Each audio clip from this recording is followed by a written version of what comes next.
আল্লাহর নবী পিপাসার্ত হয়ে এক ইহুদির বাড়িতে পানি পান করার জন্য গেল। তার সাথে ছিল আবু বকর সিদ্দিক রাদিয়াল্লাহু তাআলা আনহু। তো তারা যখন দরজায় কড়া নাড়ল, ভিতর থেকে একজন মহিলা আওয়াজ করে বলল, বাসায় কোনো পুরুষ নাই, আপনারা কি চান? তখন আবু বকর সিদ্দিক রাদিয়াল্লাহু তাআলা আনহু বলল, আমরা খুবই পিপাসার্থ, আমাদের পানির প্রয়োজন, আমরা একটু পানি পান করতে চাই। তখন ওই মহিলা বলতেছে, দুঃখিত, আমাদের ঘরে এখন পর্যন্ত কোনো খাবার দাওয়া নাই, পানি নাই। তখন আল্লাহ রাসূল সাল্লাল্লাহু আলাইহি ওয়াসাল্লাম বলতেছেন, প্রিয় বোন, আপনাদের ঘরের সামনে একটা বকরি রয়েছে, আপনি যদি চান আমরা ওর কাছ থেকে একটু দুধ দহন করে খেতে পারি। তখন ওই মহিলা বলতেছে, সব ঠিক আছে, কিন্তু এই বকরি তো খুবই অসুস্থ, এর তো দুধ নাই। তখন রাসূলুল্লাহ সাল্লাল্লাহু আলাইহি ওয়াসাল্লাম বলতেছে, প্রিয় বোন, আপনি যদি অনুমতি দেন এইখান থেকে আমি দুধ দহন করতে পারি। তখন ইহুদি বলতেছে, আচ্ছা ঠিক আছে, দেখেন আপনারা কিরকম পারেন। তখন রাসূলুল্লাহ সাল্লাল্লাহু আলাইহি ওয়াসাল্লাম বিসমিল্লাহ বলে বকরির পিঠের উপরে যখন হাত চড়িয়ে দিলেন, সাথে সাথে বকরি অঝরেই দুধ দিতে শুরু করলো এবং বাটির পর বাটি দুধ দিয়ে ভরে ফেললেন। সবাই মিলে পানাহার করলেন।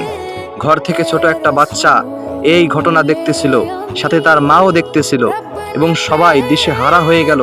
রাসূলুল্লাহ সাল্লাল্লাহু আলাইহি ওয়াসাল্লামের চেহারা দেখে পাগল হয়ে গেল এবং তারা যখন ঘর থেকে চলে গেল, তখন ওই ঘরের পুরুষ যিনি ঘরে চলে এসেছেন, তখন ওই নারী রাসূলুল্লাহ সাল্লাল্লাহু আলাইহি ওয়াসাল্লামের বর্ণনা দিয়ে তাকে গল্প শুনাইতেছে। ছোট বাচ্চাটা রাসূলুল্লাহ সাল্লাল্লাহু আলাইহি ওয়াসাল্লামের ঘটনা বলে বাবাকে গল্প শুনাইতেছে। এমন করে প্রতিদিন তারা গল্প শুনাইতো। তারা জানতো না যে এই লোক কে ছিল। তারা নিজেরা তাদের ভালোবাসার স্থান থেকে একটা নাম দিয়ে দিল, মুবারক। এই মুবারক নামটা তারা বলে বলে সবার কাছে গল্প বলতো।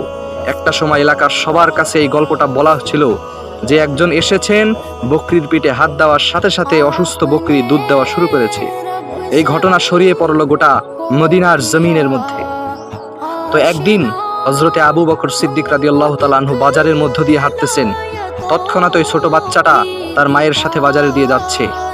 ছোট বাচ্চাটা তার মাকে ডাক দিয়ে বলল, মা, ওই যে দেখো, আমাদের বাসায় যে মুবারক এসেছিল, তার সাথে যে লোক এসেছিল তাকে দেখা যাচ্ছে। ছোট বাচ্চাটা আবু বকর সিদ্দিক রাদিয়াল্লাহু তাআলা আনহুকে বলতেছে, প্রিয় ভাই, আপনার সাথে আমাদের বাসায় সেদিন একজন এসেছিল, যিনি বকরির পিঠে হাত দেওয়ার সাথে সাথে অসুস্থ বকরি দুধ দেওয়া শুরু করেছিল। সেই লোকটাকে আমরা দেখতে চাই, সেই মুবারককে আমরা দেখতে চাই।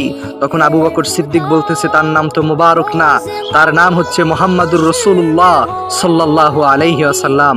তারা শুনে তারা পরিবার সহ মুহাম্মাদুর রাসূলুল্লাহ সাল্লাল্লাহু আলাইহি ওয়াসাল্লামের দরবারে চলে গেলেন। দরবারে যাওয়ার পরে আমার রাসূল আকরাম সাল্লাল্লাহু আলাইহি ওয়াসাল্লামের চেহারা দেখে তারা সবাই অজরে কাঁদতে শুরু করলেন।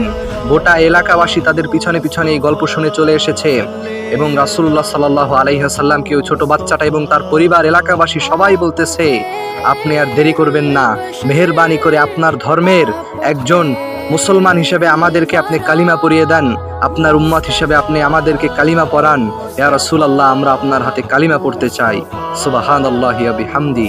গোটা এলাকার মানুষগুলো সবাই রাসূল সাল্লাল্লাহু আলাইহি ওয়াসাল্লামের চেহারার মহব্বতে, তার কারিশমা দেখে সবাই মুসলমান হয়ে গিয়েছিল সেদিন।